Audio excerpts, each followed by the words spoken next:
From the CyberHub bunker and studio, you're tuning in to the CyberHub Podcast. And now for your host and CISO, James Azar. Good morning, security gang, and welcome to another episode of the CyberHub Podcast. How's everyone doing this Thursday, April 20th, 2023? It's been quite a month, and our stories today, I wish were better. I do the show because we as practitioners need to read beyond the headlines. The headlines aren't always very good, and unfortunately today, the same remains. Ransomware is rampant. There's a reason why ransomware is rampant. We're going to get into that on today's show. We're going to get to the root cause of ransomware on this morning's program, so don't go anywhere. Good morning to everyone tuning in on Facebook, LinkedIn, YouTube, Twitter, and Twitch. We are live with all of y'all. Good morning, everyone commenting. Thank you all for being here. Before we get started on this morning's show, please make sure to subscribe. Go check out the latest CISO Talk podcast with my good friend, Andy Ellis, the author of the book, 1% Leadership, that just went live on Amazon. You can find the link in the show notes. Go and get it and listen to the podcast. You'll absolutely won't regret it. Now, without further ado, let's grab my double espresso this morning and a coffee cup. Cheers, y'all.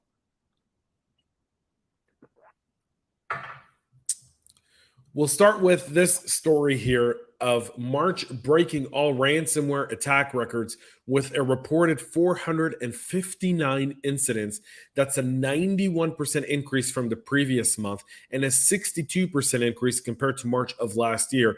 This data is compiled from the NCC group, and it's based on statistics derived from its observations. The reason last month broke all ransomware attack records was CVE 2023-0669, that's the Fortra GoAnywhere MFT secure file transfer tool that the Clop ransomware gang exploited as a Zeroday to steal data from 130 companies within 10 days. So if you take that, you say 459 attacks, you take 130, that's about 329 attacks that still had nothing to do with Fortra. So just want to keep that in mind. And we'll get to Fortra right after this story because they've released some details we'll be talking about here in just a moment. This record, by the way, is significant. Clop performed 129 recorded attacks last month. That's topping the graph, right? Logbit 3.0, Royal, Black Cat. We obviously have reported on all of these. This isn't the first time Clop has performed the mass type of ransomware attack that propelled it to the top. They did something very similar with the Celion legacy file transfer application as well. And this kind of goes into the whole idea of ransomware, and it's significant because we go to this next story. So according to the NCC report, Fortra's Zeroday was responsible for 130 of the ransomware attacks we saw last month. Well, Fortra has completed its investigation into the exploitation of CVE 2023-0669, or a zero-day flaw in their GoAnywhere MFT solution that the Clop ransomware exploited. The working exploit was soon released on February 6th, increasing the likelihood that other threat actors would exploit it. Fortra released a security update a day later, urging all customers to install it. On February 10th, the Clop ransomware gang told Bleeping Computer it had managed to steal the data for 130 companies that have yet to update it. Despite numerous attempts to contact Fortra about the reported attacks, the vendor did not respond. Now they've released a timeline of at least what happened. According to Fortra's announcement, they became aware of suspicious activity in certain GoAnywhere MFT ASS instances on January of this year, January 30th of this year, quickly took down the cloud service to investigate further. The investigation revealed that a threat actor leveraged the then unknown vulnerability between January 28th and January 30th to create user accounts in some customer environments. They say next, the intruder used these accounts to download files from the MFT environment. Fortra says it prioritized communications with the subset of clients who suffered the data breach. Additionally, the threat actor used their new accounts to install additional tools in some customers' environment. During the investigation, the discovered unauthorized party used the CVE to install up to 2 additional tools, Netcat and errors.jsp, in some of the environments between those dates. Now we've gone to January 31st, so now went from a 2 to a 3 day type of attack. They've identified the tools used in the attack, communicated directly with each customer's But Netcat is a versatile networking utility that threat actors typically use to establish backdoors, conduct port scanning, or transfer files between the compromised systems. The JavaScript page file used for creating dynamic web pages. Fortra didn't explain how the attackers used it. They probably don't know yet or can't leverage it. The investigation still continues, but obviously we see that now they're saying to rotate your master encryption keys for recommendations, reset all credentials, and review audit logs and delete any suspicious admin or web user accounts. This is coming from Fortra. Similar, another reason why ransomware is on the uprise is because of this. Google Chrome has now patched a second zero-day vulnerability in as little as a week. Track the CVE 2023-2136. The security defect is described as a high-severity integer overflow issue in Sakia. The bug was reported by Google's tag researcher Clement Lesegine, and per Google policy, no monetary reward was issued for it. Google is aware that an exploit exists in the wild for this one. This is their second Chrome zero day. The first one, CVE 2023-2033, we reported on just on Monday of this week. The latest Chrome 1.12 update includes 8 security fixes, 5 of which address vulnerabilities reported by external researchers. So you want to make sure you get those updated. If you're an Oracle customer, their Patch Tuesday was this week, and we skipped it yesterday, but we're bringing it today. 433 new patches as part of their quarterly set of security updates, including more than 70 fixes for critical severity vulnerabilities. More than the 250 of the address vulnerabilities can be exploited remotely and without authentication. Oracle Communication received the largest number of security patches at 77. Of the address vulnerabilities, 65 can be exploited by remote unauthenticated attacker. A total of 27 flaws have a critical severity rating. Financial services applications also received many security patches this month at 76. According to Oracle's advisory, 59 of the resolved bugs can be exploited by attackers over the network with no user credentials needed. Also, 49 patches were released for Fusion middleware, including fixes for 44 issues that are remotely exploitable without authentication. Other applications that got it was MySQL, retail applications, communication applications, analytics, JD Edwards, virtualization, healthcare application, PeopleSoft, health sciences applications, and insurance applications, all of which have received significant security updates and require your immediate attention. The attackers are hacking into poorly secured and internet-exposed Microsoft SQL servers to deploy the Trigona ransomware payloads and encrypt all files. The new SQL servers are being breached through brute force or dictionary attacks that take advantage of easy-to-guess account credentials.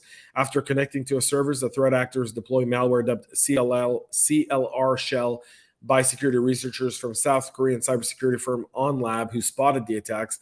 The malware is used for harvesting system information, altering the compromised account's configuration, and escalating privileges to local systems by exploiting a vulnerability in the Windows secondary logon service. The shell is a type of CLR assembly malware that receives commands from threat actors and performs malicious behaviors similar to web shells of web servers. In the next stage, they install and launch a Doppler malware as a svc service.exe, which then they use to launch the Trigona ransomware as an SVC host. They also configured a ransomware binaries to automatically launch on each system restart via Windows Auto Run key to ensure the systems will be encrypted even after reboot. Before encrypting the system and deploying the ransom note, the malware disables system recovery and deletes any window volume shadow copies, making recovery impossible without the decryption key. This was first spotted in October of last year by the Malware Hunter team. It was analyzed by Believing Computer at the time. The Trigona ransomware operation is known for only accepting ransom payments in Monroe crypto from victims worldwide. So there's that as well. Criminals are also actively exploiting a critical RCE bug in PaperCut servers. The print management software developer PaperCut is warning customers to update their software immediately, as criminals are actively exploiting flaws to gain access to vulnerable system. PaperCut makes printing management software compatible for all major brands and platforms. It's used by large companies, state orgs, and education institutions. They claim to have serve hundreds of millions of people from over 100 countries. The two flaws are the ZDI CAN 189 or 87 unauthenticated remote code execution flaw impacting all PaperCut MF or NG versions 8.0 or later on all OS platforms for both application and site servers has a CVSS score of 9 or 0.8, and the CDI CAN 19226, an unauthenticated information disclosure flaw impacting all PaperCut MF or NG versions 15.0 or later on all OS platforms for application servers with a CVSS score of 8.2. The software developer updated its March 2023 security bulletin to warn customers that the vulnerabilities are now being actively exploited. Trend Micro said that they will disclose more information about the flaws on May 10th, allowing impacted organizations enough time to apply the security updates. Version older than 19 have reached their end of life and are no longer supported, so PaperCut will not offer any security updates for those releases. PaperCut recommends companies purchase an updated license if they use an older, unsupported version. Checking for compromised servers. According to PaperCut, there's no way to determine if the server has been breached, but recommends looking for suspicious activity in logs. Keep an eye out in particular for any updates from a user called Setup Wizard. Look for new users being created or other configuration keys being tampered with. And if your application server logs are in a debug mode, check to see if there are any lines mentioning setup completed at a time not correlating with the server installation or upgrade. That's how you'll figure that one out. And finally, Blind Eagle Cyber Espionage Group is striking again with a brand new multi-stage attack chain that leads to the deployment of the NJ-RAT remote access Trojan on compromised system. The group, which is known for a variety of sophisticated attack techniques, including custom malware, social engineering, and spear phishing attacks. Blind Eagle is also referred to as APT-C36, is suspected of Spanish-speaking groups that chiefly strikes private and public sector entities in Colombia. Attacks orchestrated by the group have also targeted Ecuador, Chile, and Spain. Infection chains documented by Checkpoint and BlackBerry this year have revealed the use of spear phishing lures to deliver commodity malware families like BitRat and AsyncRat, as well as in-memory Python loaders capable of launching a Meterpreter payload. The latest discovery from ThreatMune entails the use of a JavaScript downloader to execute a PowerShell script hosted in a Discord CDN. The script in turn drops another PowerShell script and a Windows batch file and saves a VPS script file in the Windows startup folder to achieve persistence. The script itself then runs on a batch file, which subsequently deobfuscates to run PowerShell script, and that's previously delivered along the line. In the final stage, the PowerShell script is used to execute the remote access Trojan. That's it for our show today. We'll be back on Monday with a whole lot more. Tomorrow, one of the episodes I recorded while I'm here in Israel with my good friend Demi Ben-Ari, the CTO and co-founder over at Panorays. We talk about generative AI in security and just in general on humankind. Tune in. That episode will air tomorrow at 11 a.m. Eastern, right here on your favorite podcast listening platform. And go check out the CISO Talk podcast with Andy Ellis. 1% Leadership is now on sale on Amazon. Check out the show link to get your copy of the book now. For everyone traveling to RSA next week, have a safe travel. I won't be there, but have a safe trip to RSA.